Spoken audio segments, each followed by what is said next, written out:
Voilà, c'est un grand plaisir de vous retrouver dans cette énième émission, énième numéro de votre magazine Face à l'actualité. Face à l'actualité, nous y sommes d'habitude pour les décryptages de grandes lignes de l'actualité. Alors pour ce numéro, vous le savez bien, la préoccupation qui est la même, la situation sécuritaire dans la partie orientale de l'RDC. Pourquoi ne pas dire la situation sécuritaire dégradante sur l'ensemble de la République démocratique du Congo? Vous le savez peut-être que le chef d'État de l'EIAC décide de la répartition de zones que la force régionale va contrôler après le retrait de M23. On en parle dans cette émission avec un acteur politique de haute facture et l'on se demande, est-ce que l'RDC a été prise dans le piège? Est-ce que l'EIAC demeure le seul cadre par excellence pour régler le différend qui oppose Kigali et de Kinshasa? On en parle avec Maître Michel Okongo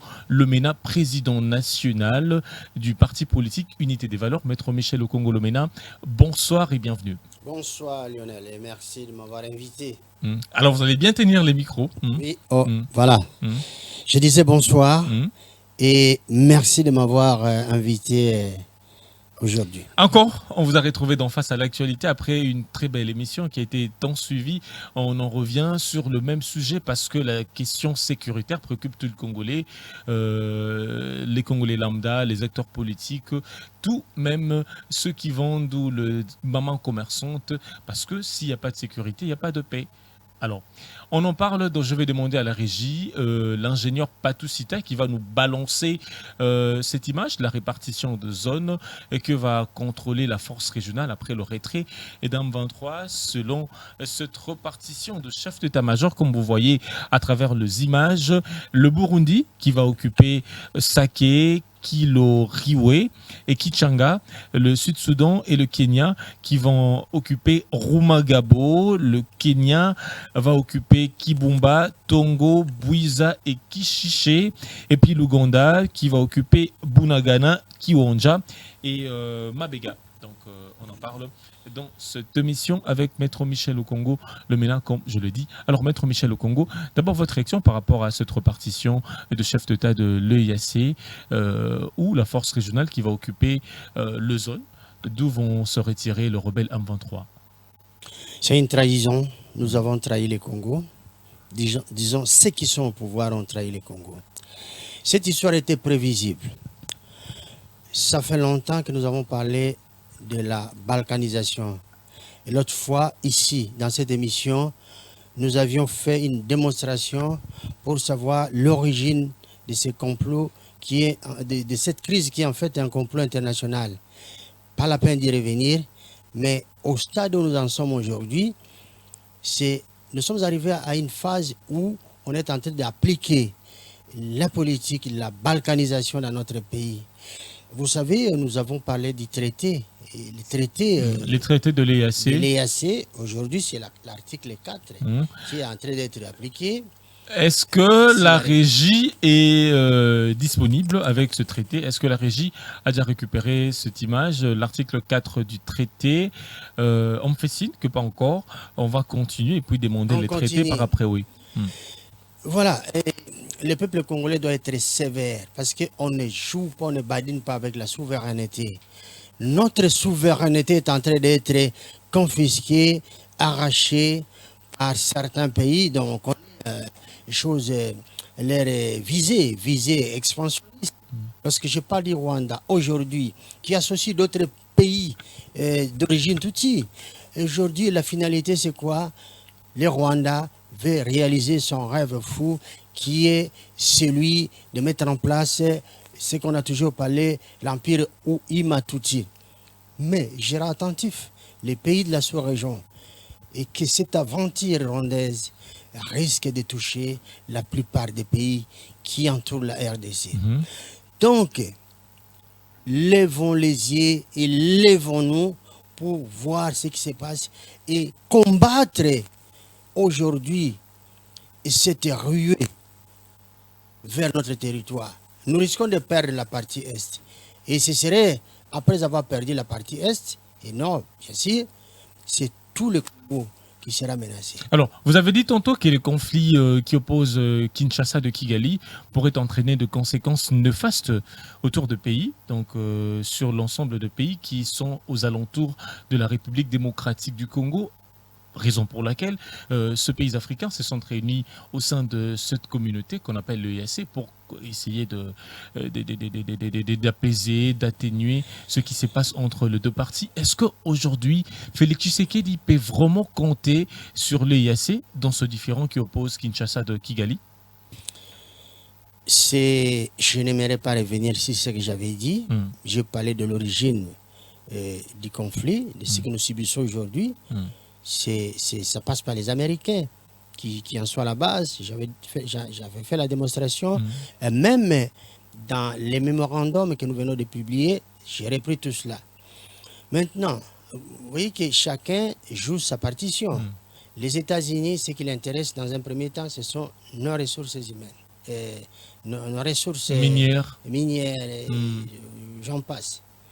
Et comme le Rwanda et l'Ouganda, ces deux pays-là ont été associés dans un premier temps, et vous voyez, lorsque les Rwandais s'y mettent avec ces rêves dont je parlais ici, de pouvoir instaurer l'empire Imatuti, et elle a associé, disons les Rwandais associés, l'Ouganda, et aujourd'hui, vous avez quelques pays, le Kenya et tout le reste, qui sont impliqués dans cette aventure macabre.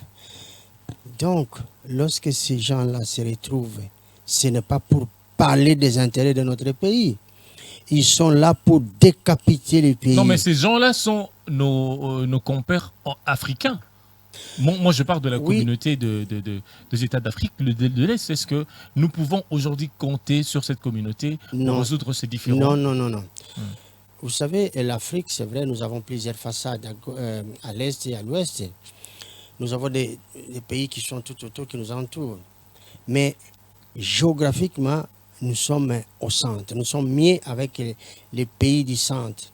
C'est la raison pour laquelle notre pays s'est toujours senti mieux lorsqu'il appartenait, il collaborait avec les pays de l'Afrique centrale. Et à un moment donné, Laurent Désiré Kabila est arrivé au pouvoir. Il nous a déportés vers l'Afrique de l'Est. Ça n'a jamais posé de problème. Nos relations avec les Zimbabwe, nos relations avec l'Angola et d'autres pays de l'Afrique de l'Ouest n'ont jamais posé de problème autant que ce qui se passe aujourd'hui. L'Afrique de l'Est, quand vous regardez le Kenya aujourd'hui, qui est animé des mêmes ambitions que Paul Kagame, parce que ce soit le Kenya, l'Ouganda et malheureusement le Burundi qui joue le jeu, ces pays-là viennent pour violer, pour s'accaparer de nos richesses et aussi confisquer notre nationalité. Et pour y arriver, tout simplement, ils sont en train de balkaniser le Congo et c'est là où nous en sommes aujourd'hui. Ces pays de l'Afrique de l'Est a aussi aidé Laurent Désiré Kabila à mettre fin à la dictature de Mobutu. Non, ça c'est une autre histoire, parce que les contextes ne sont plus les mêmes aujourd'hui. Du temps de Laurent Désiré Kabila, qui était juste un figurant dans cette macabre aventure montée par les Américains, Laurent Désiré Kabila était juste un pion qu'on avait utilisé comme ça. Mais aujourd'hui, nous sommes passés d'une étape à une autre. La première phase, c'était envahir le Congo, ça a été fait. On a mis Kabila à la tête. Aujourd'hui, l'histoire nous donne raison parce que nous avions dénoncé cela. Kabila n'avait pas la même mise de la situation. Kabila n'étant pas là, ils sont passés à une autre phase. Nous avons eu Joseph Kabila qui a joué sa partition. Malheureusement, Félix Tshisekedi est là qui ne maîtrise pas les choses. J'ai dit qu'il ne maîtrise pas les choses parce qu'il s'est même permis de dire que ce n'est plus la peine de se battre pour des morceaux de terre. Là, tout le monde l'avait attendu. Et que l'EAC était devenu désormais notre pays. Qu'est-ce que ça voulait dire? C'est ce que les Congolais sont en train de découvrir aujourd'hui parce qu'ils se partagent les terres chez nous. Figurez-vous. Les gens vous disent que bon, nous sommes en train de désarmer. Là, sans vous interrompre, maître Michel Okongolomena, je vais demander l'article 4 oui. du traité de l'EAC. Alors l'article 4 est affiché, maître Michel Okongo, vous pouvez lire l'article 4. Vous avez l'article 4. Qu'est-ce que ça dit? La communauté a la capacité à l'intérieur de chaque État membre d'une personne morale avec succession perpétuelle et a le pouvoir d'acquérir, de détenir, de gérer et de céder des terres ou d'autres propriétés destinées en justice ou d'être poursuivis devant les tribunaux en son nom propre.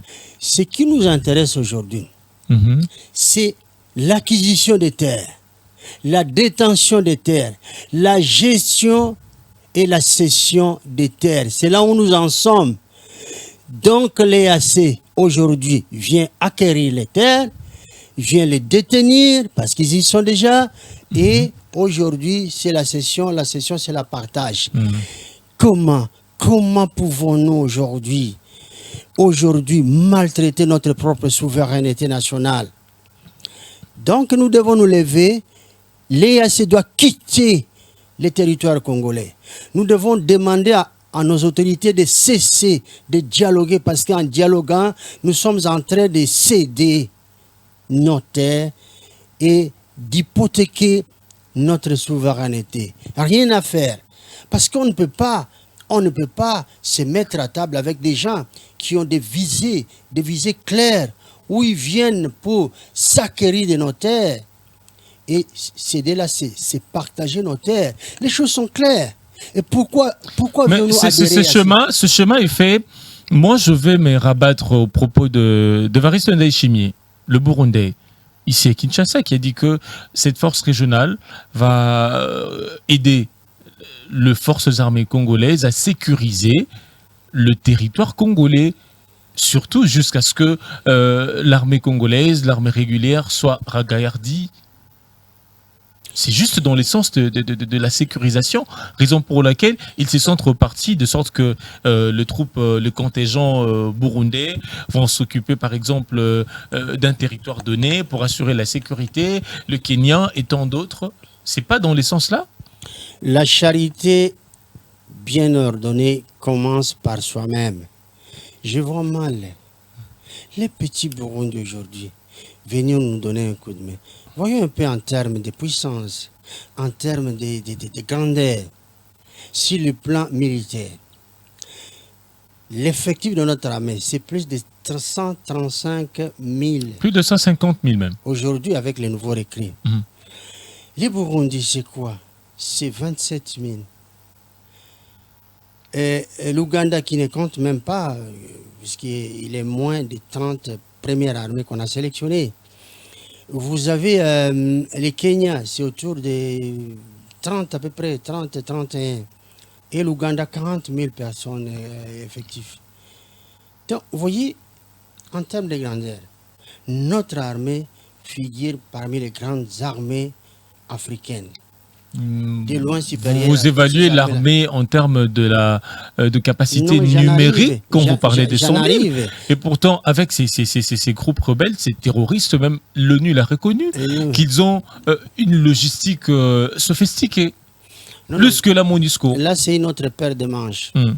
Là, on essaie d'établir les rapports de force entre la RDC et ces armées qui nous entourent aujourd'hui, qui sont sur notre territoire. Je parle en termes d'effectifs. Je parle également en termes de puissance. Parce que la structure américaine qui a évalué toutes ces puissances, toutes ces armées, puissances, effectifs, parle également de puissance. Parmi les 30 pays, première armée africaine, en termes de puissance, vous avez notre pays qui est en 11e position. Et puis, derrière nous, vous retrouvez les Rwandais, tous sont derrière nous. Ça veut dire qu'en termes de puissance, nous sommes supérieurs à toutes ces armées-là. Comment expliquer qu'aujourd'hui les Burundis nous donnent des leçons? Je fais confiance au commandant suprême, encore une fois, parce qu'il est encore là.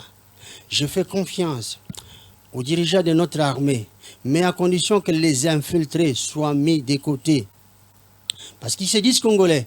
Il faut appliquer la loi martiale au sein de notre armée. Il faut appliquer toutes les lois qui sont prévues par l'armée. Il faut écarter de notre armée tous les mouchards qui se retrouvent là-bas. Et ensuite, faire ce que nous savons, il faut ou soit avoir une autre armée, ou soit faire des réformes au sein de nos forces armées.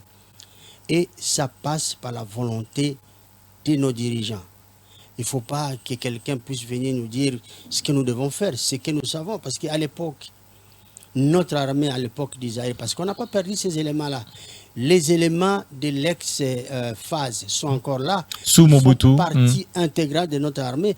Bien qu'aujourd'hui... Ils sont vieux. J'ai crié. Non, il n'y a pas que ça. Moi, je connais d'autres qui ont encore la force. Ceux qui ont perdu de l'âge ou qui ont pris de l'âge peuvent servir à autre chose. Dans le QG d'état-major, ce sont des techniciens. En termes de stratagème, oui. Mais il y a d'autres qui ont encore la force de pouvoir se battre. J'ai dit qu'il faudrait que c'est là qu'on puisse les intégrer. On les retrouve un peu partout en Afrique du Sud, en Europe, voire même au Congo-Brazzaville. Ils sont là. Il suffit au chef de l'État de pouvoir mettre en place un programme de rapatriement afin qu'ils puissent venir intégrer l'armée. Donc, l'armée, c'est une question de souveraineté. Donc, les questions de souveraineté, personne ne peut s'en mêler. Fit-il un chef d'État du Burundi? Il n'a pas les... Vous estimez que les forces armées congolaises pourraient résoudre ce différend seules? C'est une question de volonté, j'ai dit.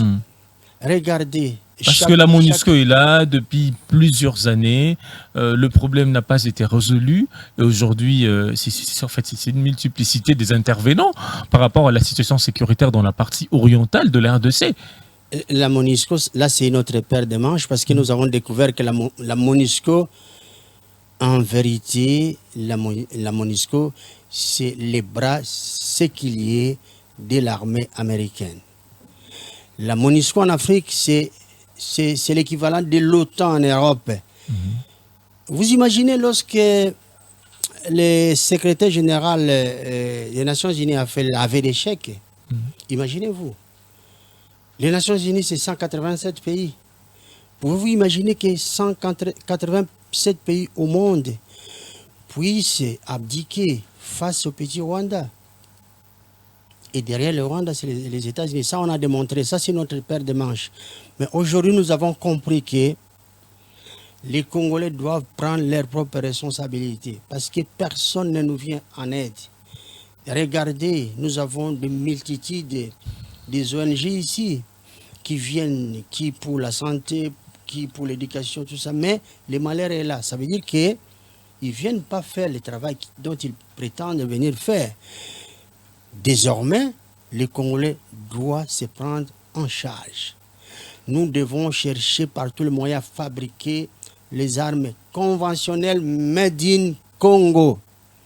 Regardez, nous avons tous ensemble lu l'article 4. On n'est pas allé plus loin pour lire l'article 8, l'article 7. Mais rien que l'article 4, ça correspond à ce qui se passe sur le terrain. Ils se partagent les terres. Au sein de l'EAC. Voilà. Au sein de l'IAC, ils se partagent les terres, mais politiquement, on vous dit autre chose. C'est une façon d'endormir les Congolais. Réveillons-nous. Nous ne savons pas par quelles circonstances nous en sommes arrivés là. Qu'est-ce qui a fait que les chefs de l'État puissent signer l'adhésion de la RDC à ce traité? Et voilà les conséquences. Voilà les conséquences. Maître Michel Okongolomena, la crise sécuritaire perdure depuis plusieurs années, vous le savez bien. Je dis plus de 2 décennies, bientôt ça sera peut-être 3 décennies, et si l'on n'y prend pas garde, si l'on n'arrête pas l'hémorragie, alors est-ce que la communauté de l'Afrique de l'Est demeure le seul cadre par excellence pour résoudre ce conflit entre Kinshasa et Kigali? Non, je pense que la sauvegarde de la souveraineté est une question prioritaire qui revient aux Congolais. Je dis bien aux Congolais. Nous ne pouvons pas associer des personnes ou des pays qui sont animés d'une mauvaise foi, qui viennent avec des idées arrêtées, qui viennent avec des prétentions. Encore une fois, je l'ai dit lors de notre précédente émission, c'est un complot international. En deux mots, je vais répondre pour que le peuple, qu'on puisse se mettre d'accord. Regardez lorsqu'on nous avait donné l'indépendance, mais la grande réunion qui avait précédé en Belgique, ça s'est passé pendant un mois. Du 20, c'était la table ronde, du 20 janvier au 20 février. À partir du moment où on nous a demandé d'aller mettre les institutions en place, en fait que le 30 juin, qu'on vient nous donner l'indépendance, regardez, on avait moins de 5 mois. Et en moins de 5 mois, on a mis les deux chambres, on a mis en place les deux chambres de parlement, on a composé un gouvernement, on a élu un président. On a accéléré les choses. C'était extraordinaire. On a fait ça à la qui-va-vite. Et la suite, la communauté internationale savait qu'elle allait manipuler les Congos. C'est pourquoi nous avions eu des problèmes 4 jours seulement après l'accession de notre pays à l'indépendance. 11 jours après, on avait la sécession au Katanga, et lorsque Tchombe avait proclamé le Katanga comme étant un État indépendant, tout de suite après, on a sorti la monnaie. À quel moment la Belgique avait imprimé la monnaie du Katanga?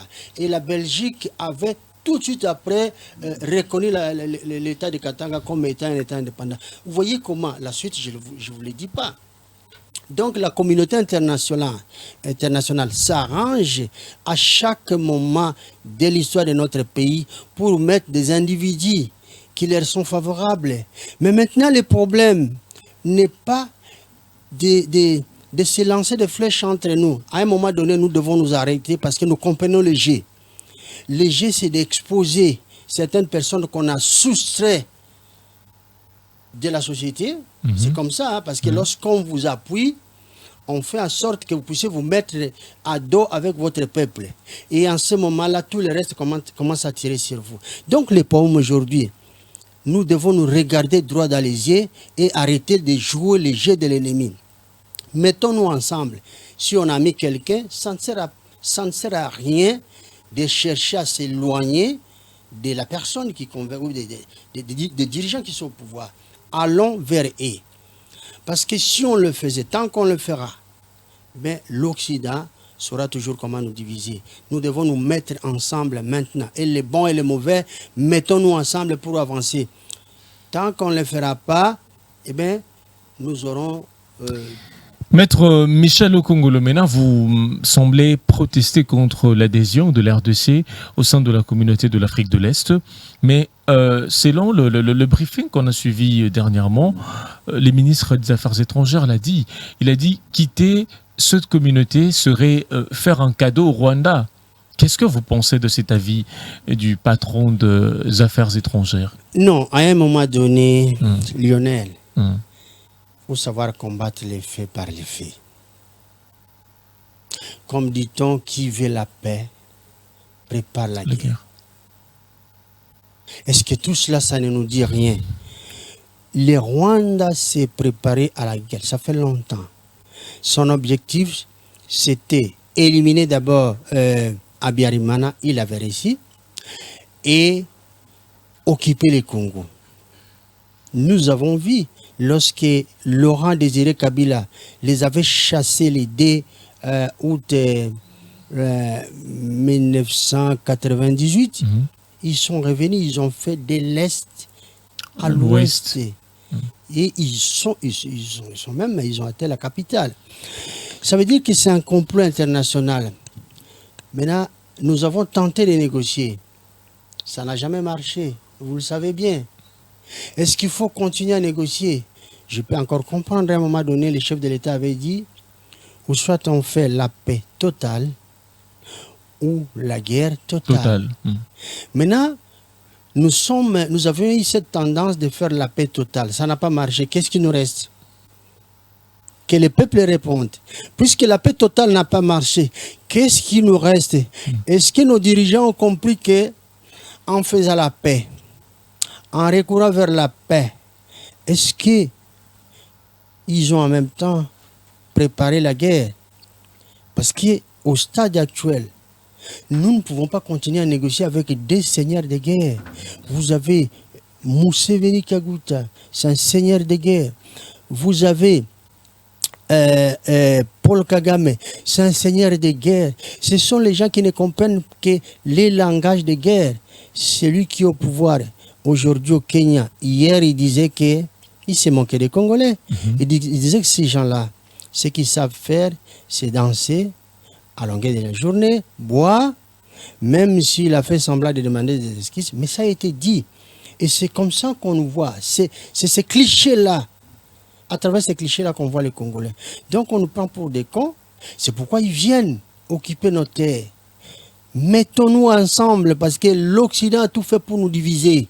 Ça a commencé un certain 4 juin 1960, ça a continué jusqu'au 14 septembre 1960. On connaît la suite. Maintenant, et les bons et les mauvais, mettons-nous ensemble. C'est comme ça que nous serons efficaces. Parce que si on se tire les pattes entre nous, on n'y avancera pas. La cohésion, voilà l'unité. La solution. Alors, Maître Michel Kongolomena, nous n'avions plus que 3 minutes pour finir cette émission. C'est la dernière question que je vais poser. Selon une certaine opinion, Félix Tshisekedi, président de la RDC, aurait signé des accords secrets avec quelques capitales africaines et qu'aujourd'hui, la renaissance du M23 serait due au non-respect de ces accords. Qu'est-ce que vous pensez de cela? Moi, je suis un professionnel des droits, en dehors de ce que je fais, parce que la politique, c'est un engagement. Je suis un acteur politique, oui, mais je suis un professionnel des droits. Moi, je ne peux pas affirmer des choses dont je n'ai pas la preuve. Mais à voir le comportement des chefs de l'État, on sent qu'il y a des choses qui ne marchent pas. À travers son comportement, on décèle la trahison. Pourquoi? Parce qu'il n'a pas dit la vérité à son peuple. Nous savons que le Congo est trop appétissant. Le Congo est appétissant. Tout le monde veut avoir le Congo. Tout le monde veut venir avoir nos richesses, avoir accès à nos richesses. Et on cherche à manipuler nos dirigeants. Est-ce que c'est le cas pour les chefs de l'État? Est-ce que c'est le cas pour nos dirigeants? À voir ce qui nous arrive aujourd'hui, nous avons tendance à penser que nos dirigeants nous ont trahis. Mais on n'a pas la preuve de cette trahison. Regardez, en 2011, lorsque Kabila avait modifié la Constitution, je lui ai collé un procès. Je peux l'activer à tout moment parce que le lien de causalité n'a jamais été rompu. Maintenant, avec Félix Tshisekedi, mais à voir son comportement, on sent qu'il y a anguille sous roche.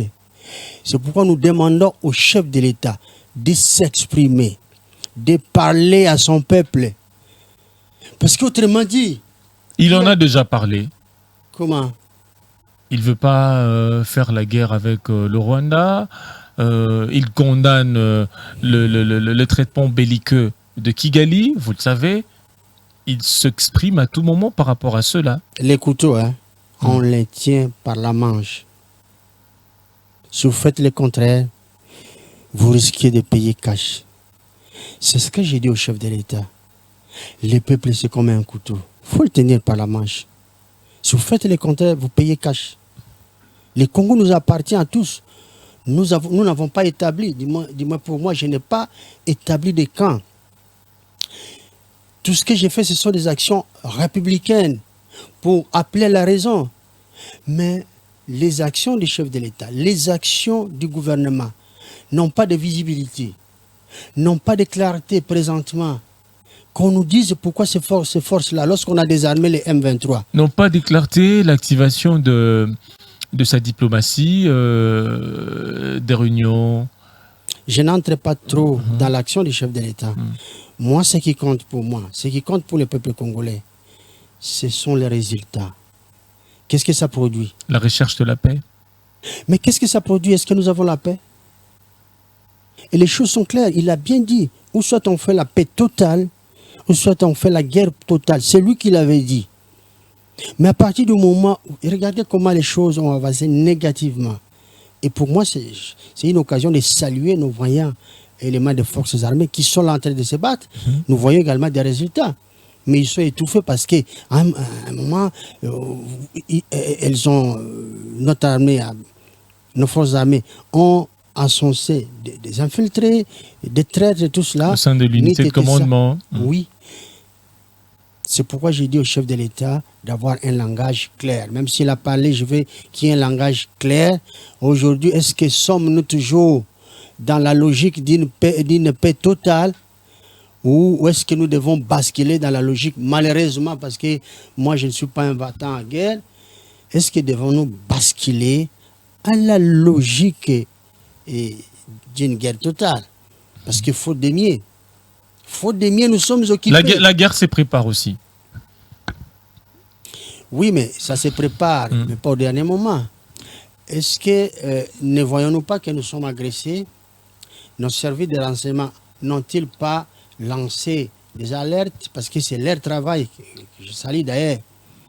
Et si cela a été le cas, et que ça n'a pas été pris en compte, en fait qu'on puisse se préparer pour la guerre, parce que la guerre, c'est pour recouvrer notre souveraineté. S'il faut le faire par la paix, tant mieux. Si par la paix, ça n'a pas marché, alors dans ce cas-là, il faut la recouvrer par la guerre. Vous voyez, bon, je ne veux pas trop me mêler des autres, mais regardez Zelensky. Par rapport à ce qui se passe, bien que ça se passe dans une autre Zelensky configuration. Oui. Mais il est là, il est debout, il parle à son peuple à tout moment. Regardez De Gaulle, c'était tellement dans un autre contexte, mais il était là. De l'extérieur, il parlait avec son peuple. Cette proximité, on en a besoin. Parce que plus la crise sociale ne fait que s'aggraver, et ajouter à cela ce qui se passe à l'Est, et qui se retrouve aussi, ça se passe aussi dans les grands Bandundu aujourd'hui. Mais écoutez, il ne faut pas que le peuple puisse basculer dans la psychose. Voilà. Voilà. Merci beaucoup, Maître Michel Okongolomena. C'est moi qui vous remercie. Vous êtes président national du parti politique Unité des Valeurs. Les élections s'approchent déjà, donc on s'y attend beaucoup de l'unité des valeurs. Merci d'avoir répondu à notre invitation et de répondre à nos questions. C'est moi qui vous remercie, Lionel. Voilà. Merci, nous sommes arrivés à la fin de cette émission Face à l'actualité. Merci à l'équipe technique et en concouru pour sa réalisation. Le rendez-vous est pris dans le prochain numéro.